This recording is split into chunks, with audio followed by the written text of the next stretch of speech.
Ah ouais, c'est parti, c'est la spéciale première de notre chaîne. Donc j'espère que tout simplement que tout le monde a passé une excellente rencontre, du moins pour ceux qui n'ont pas pu regarder ce match. Et ce match était spécial, hein. C'était un match où c'est un truc de fou.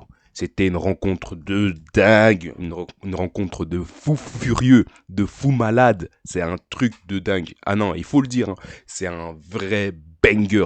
C'était exceptionnel. Moi, je le dis. Franchement, c'était exceptionnel. On a vécu, pour ceux qui ont regardé et ceux qui n'ont pas pu regarder malheureusement le match, on va faire un bref récapitulatif ensemble. On va parler de cette rencontre, c'était quelque chose. Ah ouais, c'était quelque chose. On va aller au vif du sujet. L'entrée en jeu dans ce match, le Real de Madrid qui joue à domicile pour cette septième journée contre le Deportivo Alavés qui pointe à la huitième place. Le Real de Madrid qui est deuxième derrière le FC Barcelone, l'éternel rival qui pointe à une petite longueur du FC Barcelone.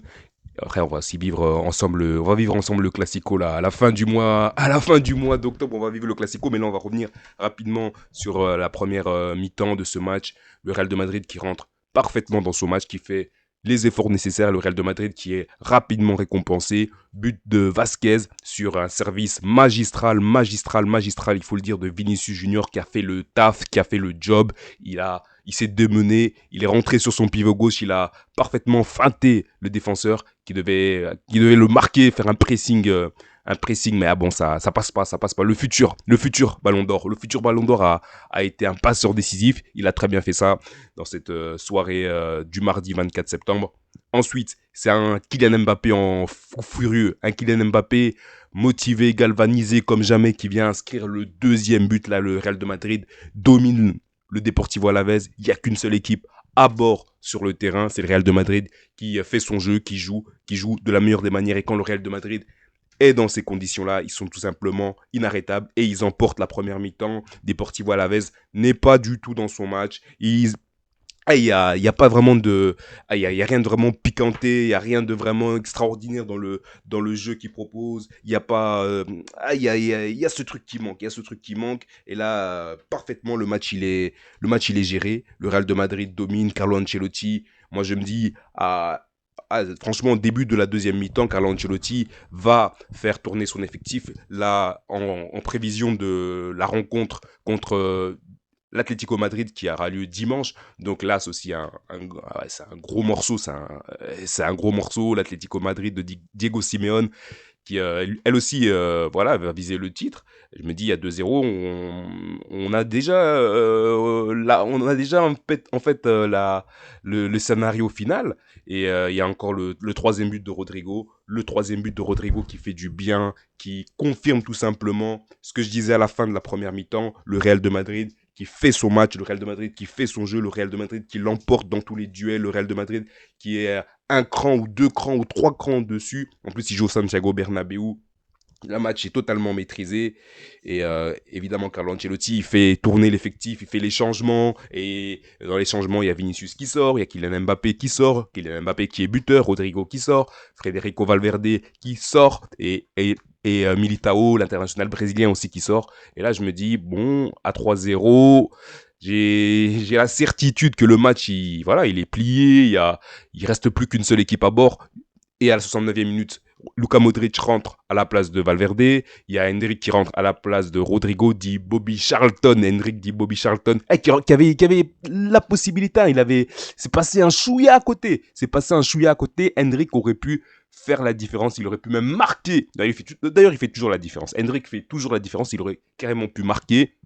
Ça, c'est pas fait. Ça a touché le poteau. Le gardien là, Antonio Silveira, il a vu mouche, hein. Il l'a vu mouche, ouais, il l'a vu arriver. Il était battu et le poteau l'a sauvé. Arda Güler qui monte à la place de Kylian Mbappé à la 80e minute. Jesus Vallejo qui monte aussi à la 80e minute et là le match change.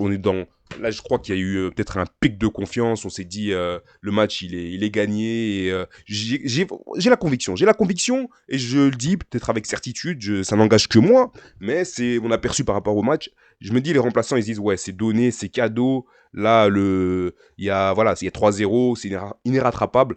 Le coup il est joué, il y a les 3 points. et on va jouer à basse régime. Mais attention, attention, c'est sans compter. C'est sans compter sur qui? Bah, sur cette équipe du Deportivo Alavés qui ne se laisse pas impressionner, qui ne se laisse pas impressionner. Et là, je me dis, euh, est-ce que Carlo Ancelotti a fait bien de changer toute son équipe? Il y a Garcia qui marque. 85e minute de jeu et puis c'est plus du tout le même match et Benavidez qui marque ensuite en moins de 2 minutes, donc il y a deux buts qui sont pris par Thibaut Courtois encaisse deux buts en moins de 3 minutes et là tu te dis clairement le match il est plus du tout dans la même logique et on attend, on vit des moments palpitants, des moments des moments exceptionnels, hein. Exceptionnels, le cœur qui bat à la chamade. On se dit, c'est plus possible, là. C'est vers quoi on se dirige. Il est à ce niveau-là du match, on se dit, il est probable que ça finisse en 3-3. Et pourquoi pas, tant qu'on y est, même Deportivo Alavés prend les 3 points. On se dit, clairement, les changements de Carlo Ancelotti, ça va faire débat.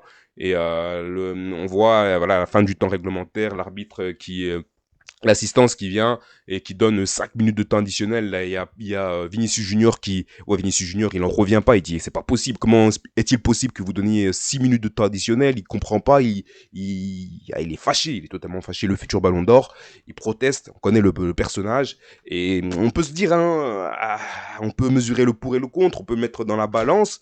Et on peut se dire, c'est discutable. C'est discutable. C'est discutable. Après, voilà, le Real de Madrid l'emporte à la manière. Sur la première mi-temps, ouais, clairement, à la manière.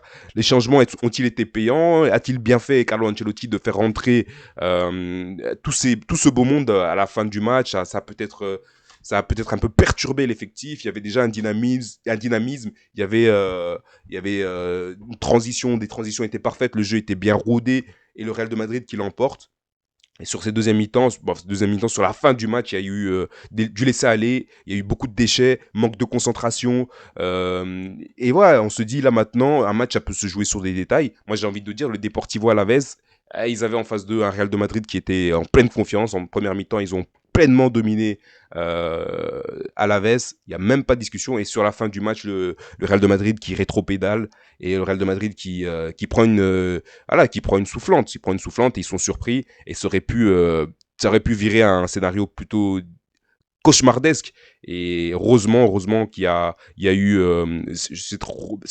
allez, on a repris le contrôle, on a repris confiance et le Real de Madrid qui arrive quand même au final à prendre les 3 points. Donc comme on dit, l'essentiel c'est les 3 points. Après il faut revoir, est-ce qu'il n'y a pas matière à discussion sur la méthode? Est-ce qu'il n'y a pas un problème? On a vu un Mendy, certains, je regarde dans les commentaires qui disent qu'il est un peu allez, il est en baisse de régime, Aurélien Tchouameni aussi en baisse de régime. Après, peut-être psychologiquement, il y a aussi un match crucial. Ça va être peut-être le premier gros test, hein, le premier grand test du Real de Madrid contre une équipe, une équipe de Diego Simeone qui elle aussi qui joue à la tête de l'affiche, qui joue toujours le haut du classement, qui joue les 3 premières places. Et je pense pas du tout que ce sera un match facile. C'est jamais un match facile d'ailleurs contre un rival et c'est jamais d'ailleurs un match facile contre l'Atlético Madrid. Là, donc, c'était quand même compliqué sur la fin de match.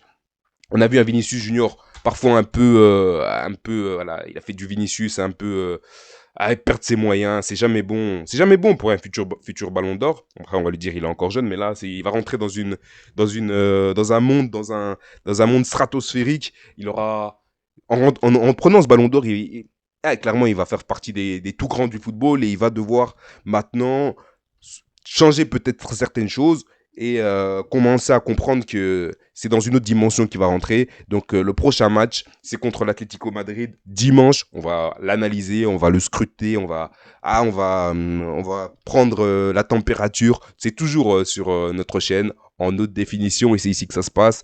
Et restez connectés pour la suite au prochain numéro. Ce fut un plaisir pour la spéciale de notre chaîne sur laquelle on partage et on scrute pour les passionnés du Real de Madrid et pas que d'ailleurs. C'est le football et c'est le football qui gagne.